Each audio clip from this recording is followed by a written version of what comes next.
Good evening, everyone. This is CN Forecaster Cameron back here again, and I'm here to go over the potential of severe weather for us here in the natural states for tomorrow afternoon, tomorrow evening here.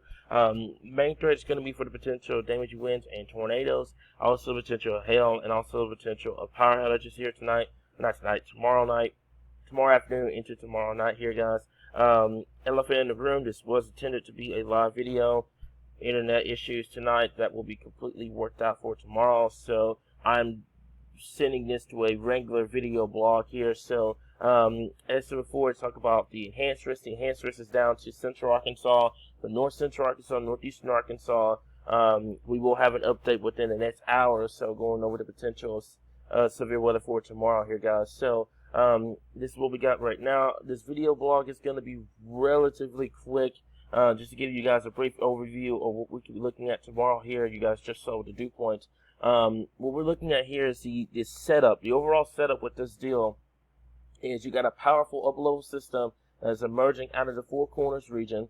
Alright, so there's your system here. I'm just going to draw it out. Alright, and what it's going to do is going to create a cold front size dry line. I'm thinking this is mainly going to be a dry line that's going to push them from Texas towards the natural state here, guys. Your warm front here, alright, is going to drape across this area here. So this is what we got going on right now. So there's your system here, alright, and this upper level system is going to be pushing on towards the northeast. Alright, so the warm front is going to rapidly, and I mean rapidly, move north during the overnight hours into the early part of the Thursday morning. So Thursday morning, waking up, it's going to feel very soupy. It's going to feel very humid outside. Overnight lows are not going to dip much tonight, I can promise you.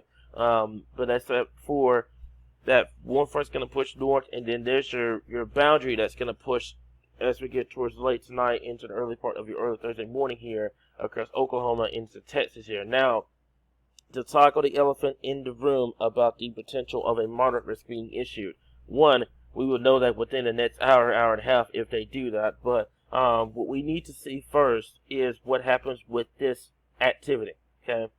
What the HR does, it sends that activity into northwest Arkansas tomorrow. So if you are tomorrow morning, simulated radar, okay? Take this with a grain of salt because HR is back and forth with the simulated radar. It changes with every run.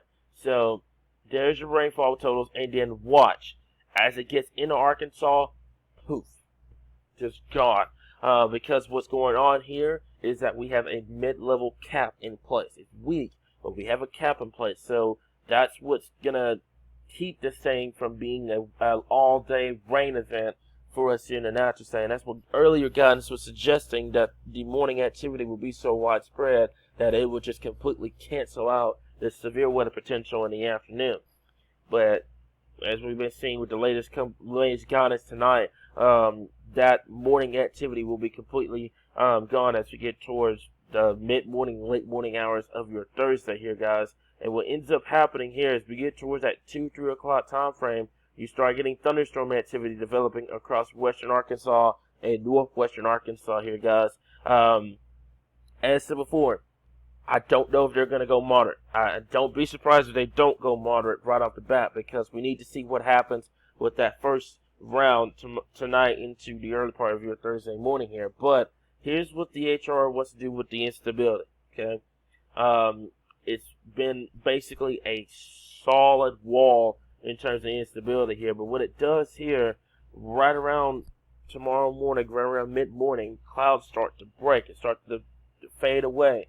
And what it does right around lunchtime, it has partly cloudy skies across most of the natural state, okay? Instability values, especially when you're in that warm when you're in that warm sector, it just completely explodes. So, as said before, this is what we got going on tomorrow afternoon, and what the HR wants to do. So there's your upper level system here, okay? Kansas up to Nebraska, northeastern Colorado. There's your boundary here. Instability values just completely skyrocket across the natural state, and with southwest flow aloft, southerly to southeasterly flow at the surface, that's where your tornado potential will lie, and that's where the damaging wind potential will lie as well here, guys. So that's what we are looking at for the potential of severe weather for us tomorrow and tomorrow afternoon if you were to go per HR. for tomorrow here. Now, you're looking at the significant tornado parameters. Take this with a grain of salt. Take this with a grain of salt. Please take this with a grain of salt here, guys. And what it does, it heightens that tornado potential across western Arkansas and northern Arkansas where that shear meets the instability. And this would be the area, and just my personal opinion on this, this would be the area that I would keep a very, very, very close eye on for the potential of severe weather, possibly significant severe weather if everything plays out tomorrow. This would be the area because there's your low pressure here, okay? There's your shear. So you've got shear over this area here, and then you have your heightened instability here. So southern and southeastern Arkansas, great instability, little shear. Up here in the Midwest and the Ohio Valley, great shear, little to no instability. It has that instability in play, but I'm questioning this area in terms of instability. So where they meet together, shear instability, is Arkansas, northeast Texas, southeast Oklahoma, southern Missouri, the Boot Hill region. This would be the area that I would keep an eye on for the potential of severe weather for us here in the natural state. So timing. I get that question a lot. Timing is going to be the first round tonight. I'm gonna go. Let's go with simulated with the HR. Okay, simulated timing for the HR. 4 a.m. to 7 a.m. with the first round. Second round, 2 p.m. to 8 p.m. Then you're gonna get a third round because what's gonna end up happening is you're gonna have this upper level low that's going to send a cold shot, quote-unquote cold shot, down into the plains and into the natural state, bringing the potential of isolated severe weather tomorrow night into early Friday morning. So you will have round one late tonight, early tomorrow morning, 4 a.m. to 7, I would say 8 a.m. Well, I should take that back. Let's go 4 a.m. to 10 a.m., okay? That's your time frame for that, okay? From 10 a.m. to 2 p.m., a null inactivity. That's where the instability will have the potential of skyrocketing during that time frame. Okay, and then from 2 p.m. to I say 8 p.m. that's when you're going to have the potential of seeing supercell thunderstorms capable of producing large hail, damaging winds, isolated tornadoes tomorrow afternoon and tomorrow evening. And then with the third round, I would go midnight to probably 7 to 8 o'clock in the morning on Friday for the potential of some isolated severe weather for us here in the natural state here, guys. So, as I said before, this is where we're going to keep a very close eye on for the potential of severe weather. I'm going to go over to the RAP model real quickly here. Alright, and with the RAP model, it's going to basically do the exact same thing. And this is what I'm talking about. That first round is going to get out of here very, very quickly as you get towards the early afternoon hours here. And then southwest winds start to take over across northwest Arkansas. So there's your boundary here if you were to go with the RAP. Alright, and then we're going to go to dew points real quickly here. So there's dew points. Alright, give me 1 second here. So there's your boundary here, Oklahoma, Texas. Alright, give me 1 second here, guys. Alright, so there's your boundary. Oklahoma, Texas, southeastern Kansas, and then there's your upper level low. You can clearly see on the dew points, by the way.